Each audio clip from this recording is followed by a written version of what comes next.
In a quiet village wrapped in the mysteries of the African plains, there lived a man named Obi. Known for his unrelenting drive and growing impatience, he was a man with an insatiable hunger for wealth. Though he led a simple life, his heart was constantly ablaze with envy and desire. Obi watched with mounting frustration as his neighbors grew prosperous, one after another, each coin they earned kindling a deeper fire in him. Despite his tireless toil, he felt that fate had cheated him, and bitterness took root within him, spreading like a wild weed. Yet, beyond his ambition, Obi was a devoted family man. He was married to Ngozi, a gentle and caring woman, and together they had 4 children, 3 daughters, Ada, Chima, and Amake, and a son named Obina. Obi adored his family and worked tirelessly to ensure they were comfortable, despite his lingering frustration over his modest means. His children were his pride and joy, and he took special care in overseeing their education, knowing that knowledge was a treasure no one could take away. He insisted that they attended the best school he could afford, monitoring their studies closely and celebrating each of their academic achievements with pride. His children, in turn, were diligent and brilliant in their studies, following his example of hard work and dedication. Ada, the eldest, was thoughtful and mature beyond her years, while Chima had a spark of curiosity that often led her to excel in her classes. Amake, though younger, displayed a keen mind, and Obina, the only boy, showed promise with his sharp wit and enthusiasm for learning. Each evening, Obi would gather them together, listening as they shared stories from their school day. It was in these moments that his heart softened, and he felt a profound love for his family, a love that made him want even more for them. In his mind, wealth was the key to securing not only their comfort but also their future, to giving them opportunities he himself had never known. Little did he know, however, that this very desire would soon lead him down a dark path, one that would threaten to unravel the very family he cherished. Desperation gnawed at Obi as he grappled with his unfulfilled dreams. Determined to change his circumstances, he sought guidance from those he believed could unlock the fortunes he craved.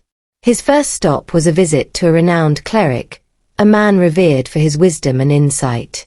The cleric gazed deeply into Obi's eyes, his voice calm and knowing as he spoke. "The wealth you seek will come to you, Obi, but only with time," the cleric said softly. "True riches, like a tree, must be given time to bear fruit." But the cleric's words only intensified Obi's frustration. Time. Obi's life had been one of waiting, and he could no longer bear the thought. His family deserved more than promises of a distant future. They needed a life filled with opportunities and comfort now. The mere suggestion of waiting felt like a curse.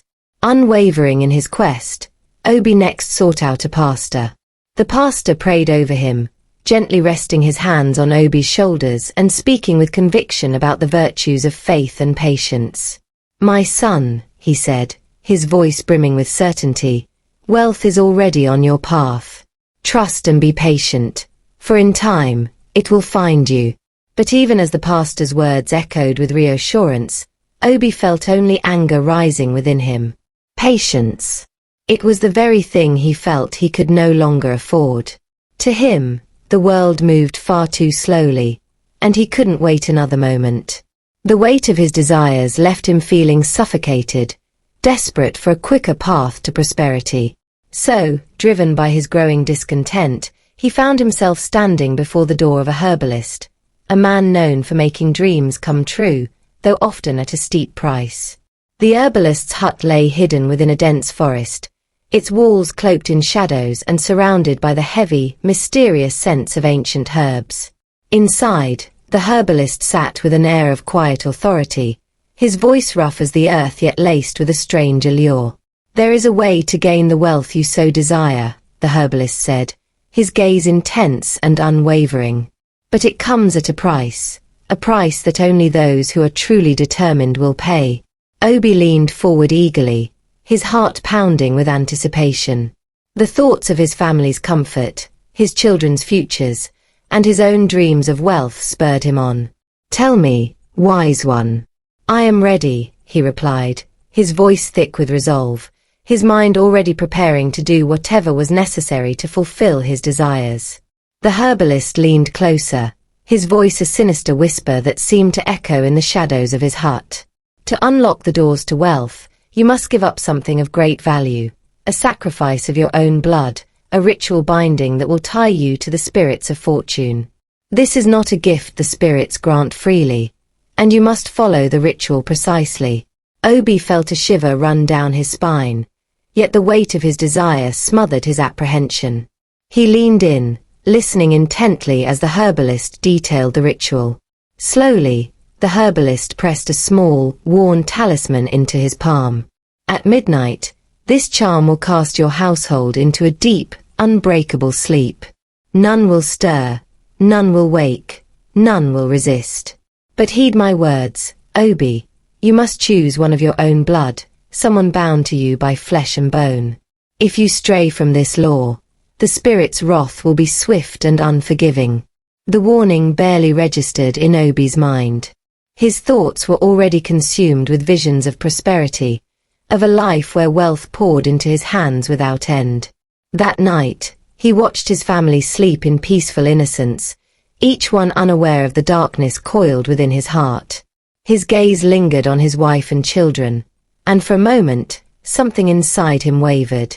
His 3 daughters, Ada, Chima, and Amaka, each unique and vibrant, had filled his life with joy.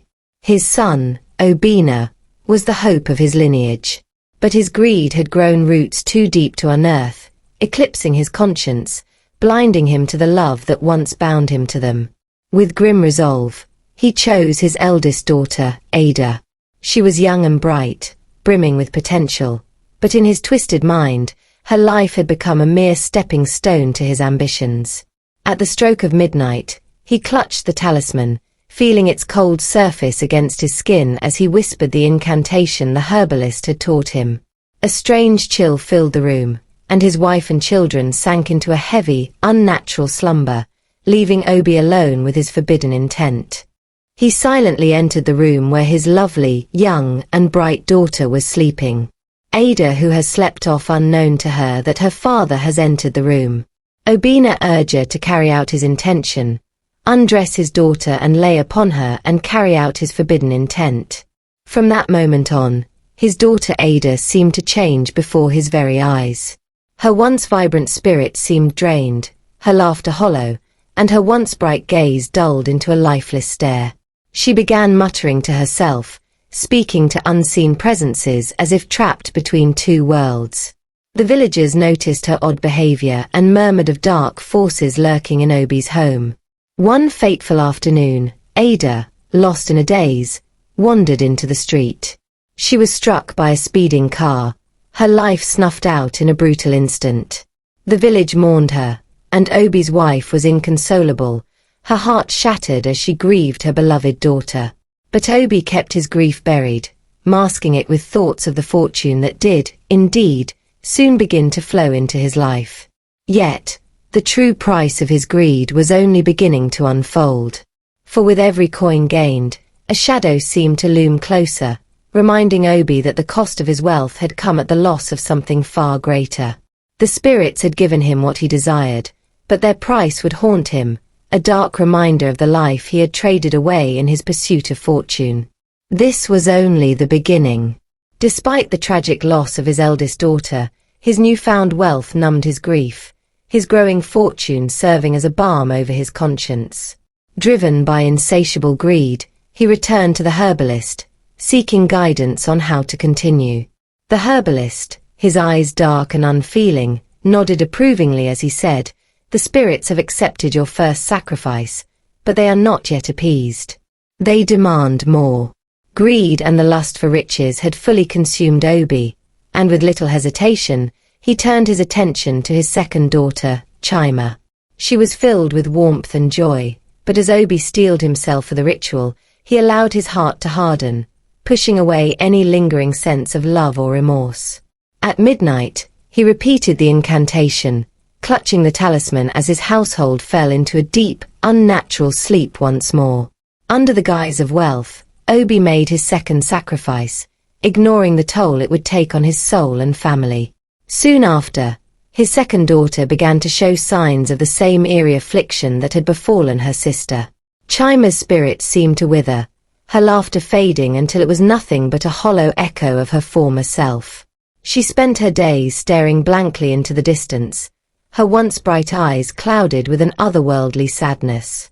The villagers whispered and cast concerned glances toward Obi's home, as if sensing the dark presence that had begun to loom over his family. As his wealth multiplied, so did the suffering that hung over his household like a curse.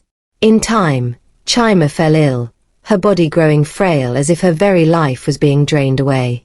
For months, her health declined, and despite every effort to save her, she passed away in her mother's arms. The villagers gathered to mourn yet another life lost, their pity mixed with quiet suspicion over the strange tragedies surrounding Obi's family. His wife, Ngozi, was inconsolable, her heart shattered under the weight of two devastating losses. Desperate for answers, she turned to her sister-in-law, who had watched Obi's sudden wealth with growing suspicion. Concerned and seeking truth, Ngozi and her sister-in-law went to a respected pastor, a man known for his spiritual discernment. With tears streaming down her face, Ngozi confided her suspicions, sharing how each child's sudden decline had coincided with her husband's newfound wealth. The pastor sensed an evil force at work, advising Ngozi to fast and pray for 7 days, promising that divine intervention would reveal the truth. Meanwhile, Obi remained blind to his wife's spiritual battle, wholly engrossed in his ritual of greed. On the 7th day of her fast, as Ngozi prayed with fervent faith, Obi prepared to complete the ritual with his youngest daughter, Amaka. Driven by the same ritualistic fervor, he reached for the talisman, chanting the incantation as he awaited the silence of his sleeping household.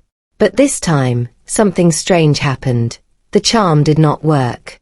Instead of falling into a silent slumber, his daughter let out a piercing scream, her voice echoing through the house, breaking the stillness of the night.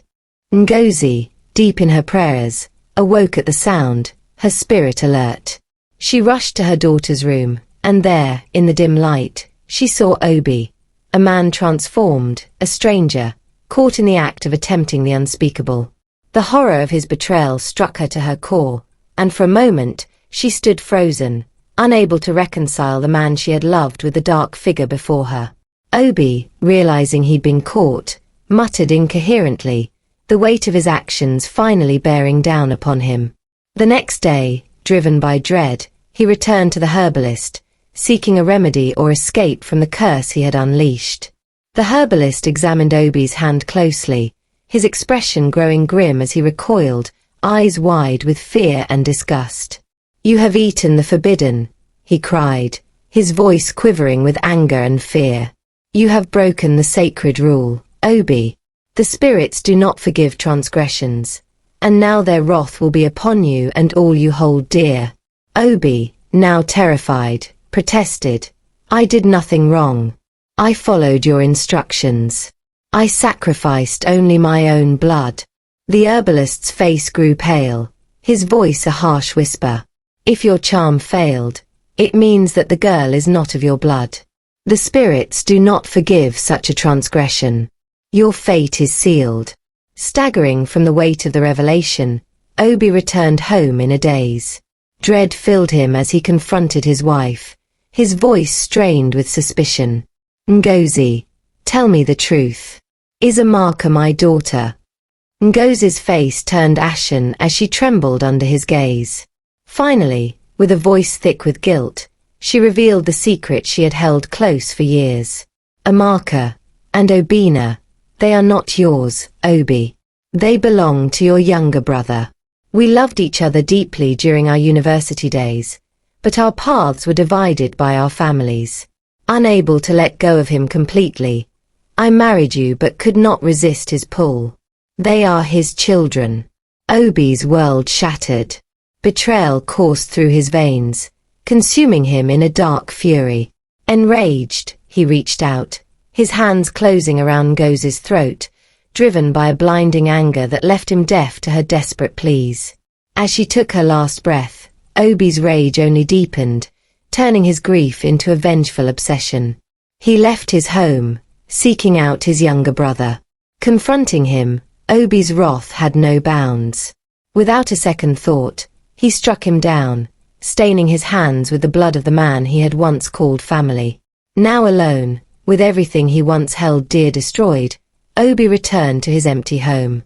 The house was silent, the weight of his sins pressing down on him like a relentless storm. Sitting at his table, he wrote a final note, confessing the sins he had committed and the price he had paid for his greed. He warned of the dangers of impatience, of the relentless grip of envy, and of the unforgiving nature of the spirits he had tried to manipulate. With a final act of surrender, Obi took a vial of poison, lay down in the darkness of his home, and waited as the poison took hold, claiming him just as his own actions had claimed those he loved.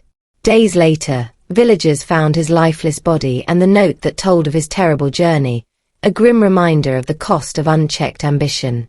His story spread throughout the village, a haunting warning to all who heard it, a reminder of the ruin that comes when greed eclipses love and the price that must be paid when the line between right and wrong is crossed. I hope you enjoyed the tale. If so, please like the video, share it with your family and friends, comment on it, and don't forget to subscribe to the channel and turn on the notification bell for more enchanting tales like this one. Goodbye.